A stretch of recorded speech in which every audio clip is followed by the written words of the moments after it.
সমস্যা নেই।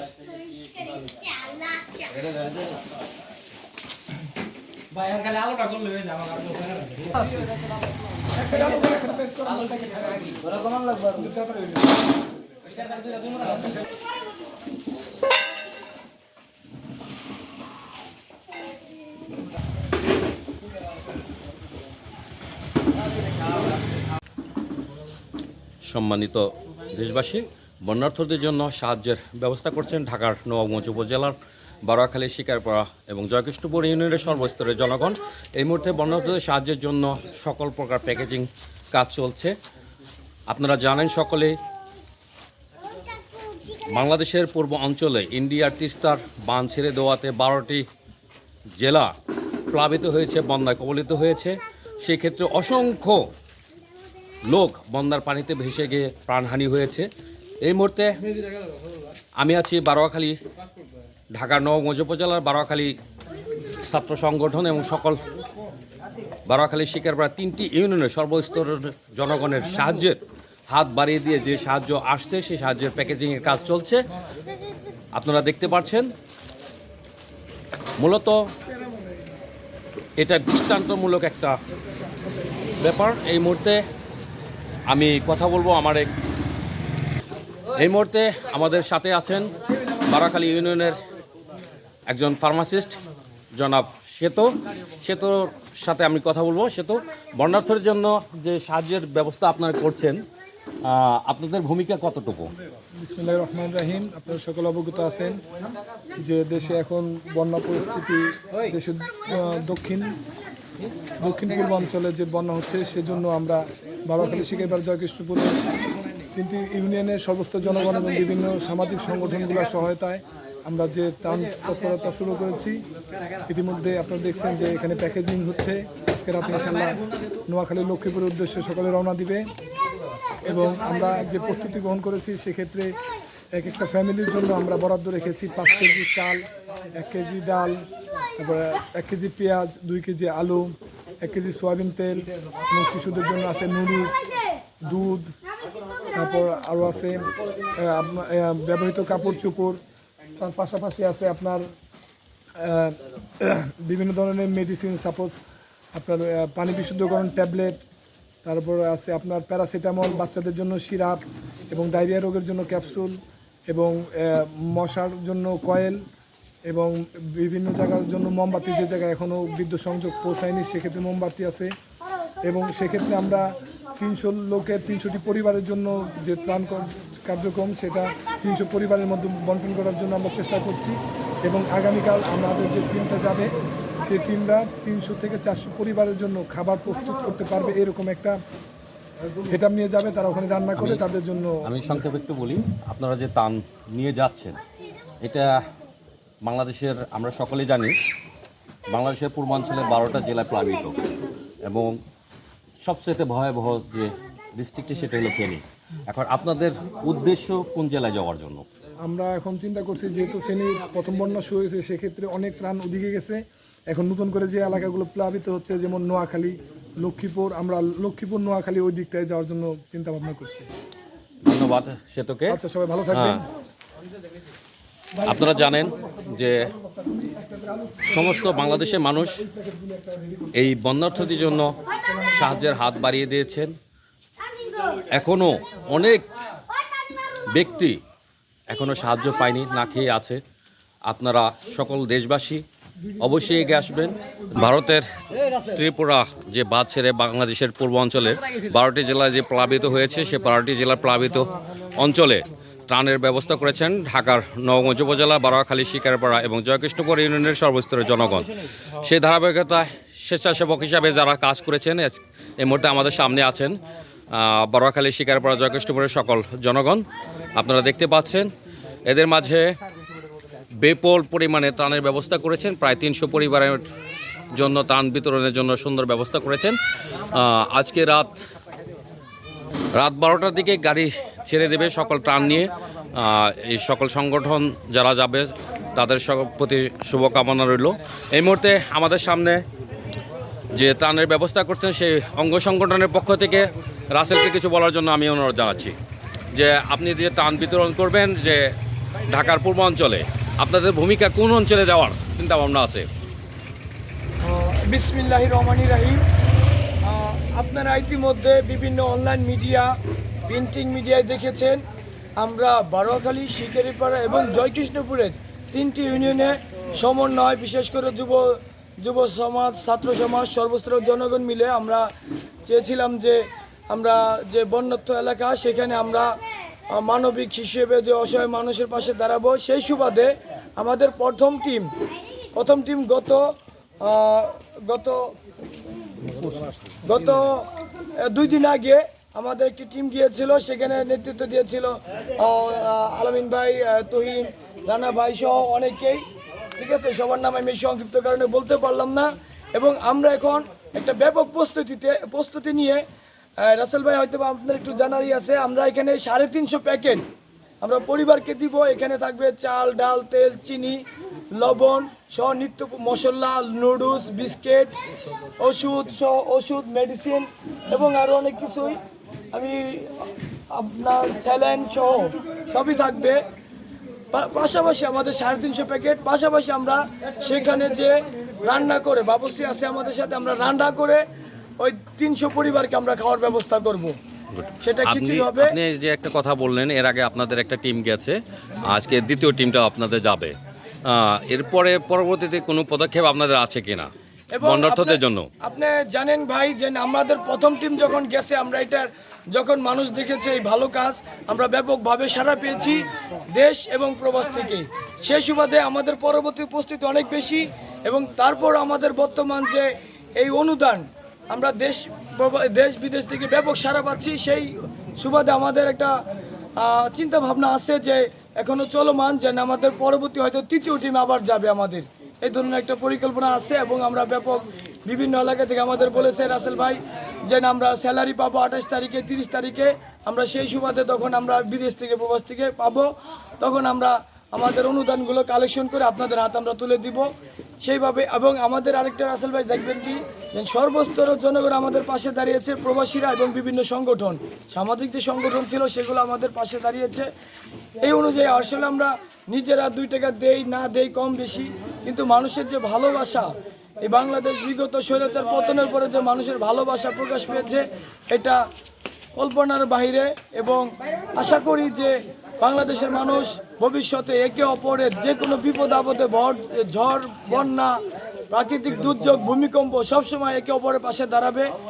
আমি যদি রাসেল ভাই আমাদের এখানে যারা আছে সবার দু একটি কথা বলেন, কথা শুনবেন আশা করি। এক মিনিট। এই মুহূর্তে আমাদের পাশে আছে বারোয়াখালী ইউনিয়নের ভূয়া বাড়ির কৃতি সন্তান জনাব আরজু ভূয়া। আরজু ভূয়া এই সকল 3 ইউনিয়নের যে সামাজিক কর্মকাণ্ডের সাথে যারা জড়িত আছে, আরজু ভূয়াও সেই কর্মকাণ্ডের সাথে জড়িত থেকে অক্লান্ত পরিশ্রম করছে বন্যার্থদের সাহায্যের জন্য। এই মুহূর্তে আমি আরজু ভূয়ার কিছু কথা শুনবো। আরজু ভাইয়া দিন পরিশ্রম করছেন, এর আগেও একটা টিম পাঠিয়েছেন, এটা আজকের দ্বিতীয় টিম। এই মুহূর্তে আপনাদের এই অঙ্গ সংগঠন যারা আছে তারা সাধারণ জনগণের কাছ থেকে কালেকশন করে বিরাট একটা ত্রাণের ব্যবস্থা করছেন। সেই সাধারণ জনগণের যে উৎসাহটা কেমন পেলেন আপনি, এবং তাদের অনুভূতিটা কেমন পেলেন? এই অনুভূতির কথা ভাষায় প্রকাশ করা যাবে না। বাংলাদেশের মানুষ যে এক দ্বিতীয় স্বাধীনতা পেয়ে বাংলাদেশের মানুষের ভালোবাসা যে কি তা প্রকাশ করতেছে এই বন্যা আমরা দেখতে পাচ্ছি। আবাল বৃদ্ধা থেকে শুরু করে বৃদ্ধ যায়, এত ছোট ছোট বাচ্চাদের থেকে আপনি বলেন, আপনি বলতে থাকেন। বৃদ্ধদের পর্যন্ত সবাই দেশটাকে এত ভালোবাসে, দেশের মানুষকে এত ভালোবাসে।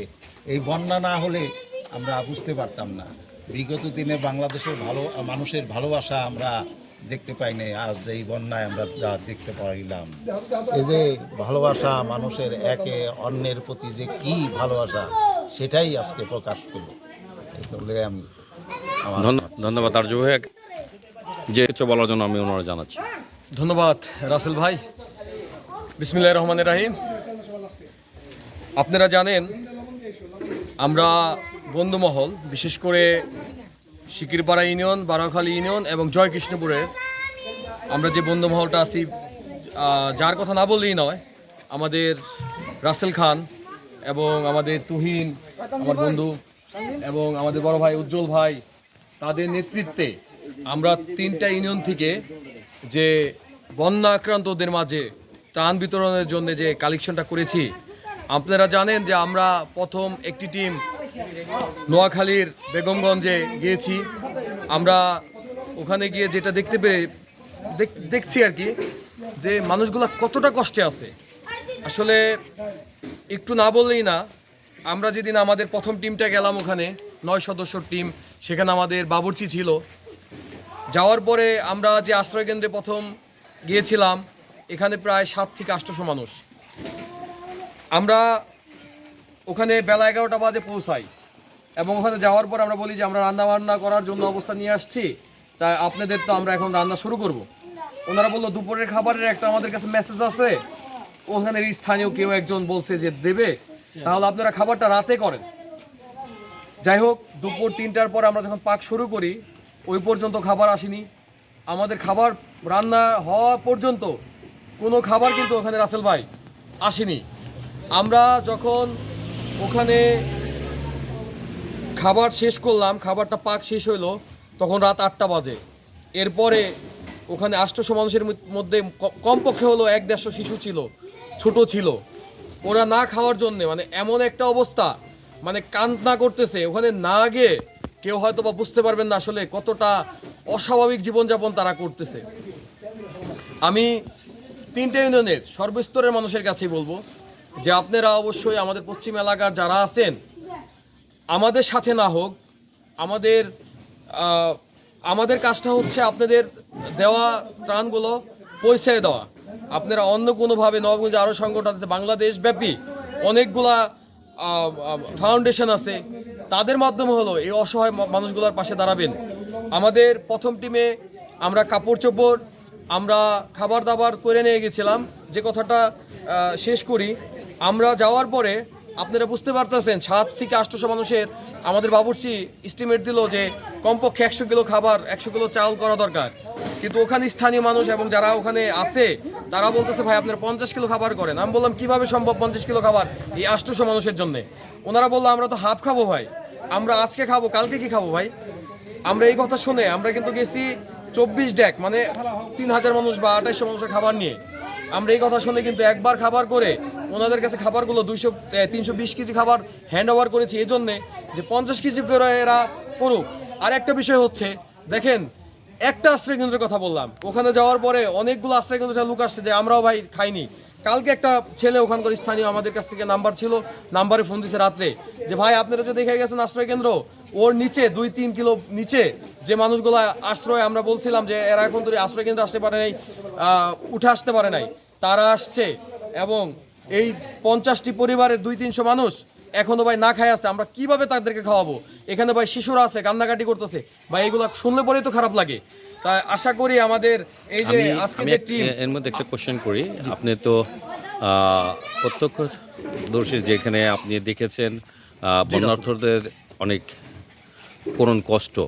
বাংলাদেশের অনেক স্থানে, মানে পূর্বাঞ্চলের অনেক স্থানে এখনও কোনো ত্রাণ পৌঁছায়নি, এরকমও কিছু অঞ্চল এখনও প্রকাশিত হচ্ছে। তো সেক্ষেত্রে আপনাদের যে প্রথম যে ত্রাণ নিয়ে গেছিলেন, আপনারা তো নিজে চোখে দেখে আসছেন যে বর্তমানে যে অবস্থা। এখন সেকেন্ড যে ত্রাণ আপনারা নিয়ে যাচ্ছেন, সেক্ষেত্রে কি আপনাদের ভূমিকা কি আরও একটু এগিয়ে যাওয়া নাকি? রাসেল ভাই ধন্যবাদ, সুন্দর একটা প্রশ্ন করেছেন। আসলে বিষয়টা হচ্ছে আমি যেটা অনুভব করেছি, মানে মেন রোড দিয়ে আমরা যাওয়ার সময় দেখেছি যে অনেক জায়গায় বিস্কিট, শুকনা খাবার, মুড়ি ফালায় রাখছে, এমনও দেখছি। মানে আমার মনে হয়েছে, আমি তো আসলে পুরা 2-3টা জেলার কথা বলতে পারবো না, আমার কাছে মনে হচ্ছে যে ওই হাইওয়ে দিয়ে যাওয়ার সময় highway right side left side অনেকেই খাবার দিছে, কিন্তু একটু ভিতরে 4 কিলো 5 কিলো 10 কিলো ভিতরে অনেকেই যায় নাই ভাই। আমার পরবর্তী যারা ত্রাণ নিয়ে যাবে, দোহারনগর থেকে যাবে, সবাই তো আমাকে দেখবে না। আমি বলবো ভাই আপনারা একটু ভিতরে যান।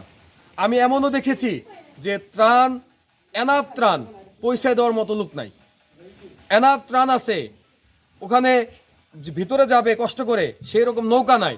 তা আমি বলবো ভাই একটু কষ্ট হলো ভিতরে যান। আর আপনি যে প্রশ্নটা করেছেন, আমি রাসেল খান আমাদের উজ্জ্বল ভাইয়ের সাথে আমি শেয়ার করেছি আমাদের অভিজ্ঞতাটা, যে ভাই তাদের বলেছি যে আপনারাও, আমরা যেখানে গেছি সেখানেই না, একটা এলাকা অনেক বড় হয়, বেগমগঞ্জ একটা থানা ভাই নোয়াখালী জেলার ভিতরে, এই থানাটাই তো অনেক নোয়াখালীর ভিতরে সবচেয়ে কষ্টে আছে, প্লাবিত এখানে বেশি। প্লাবিত।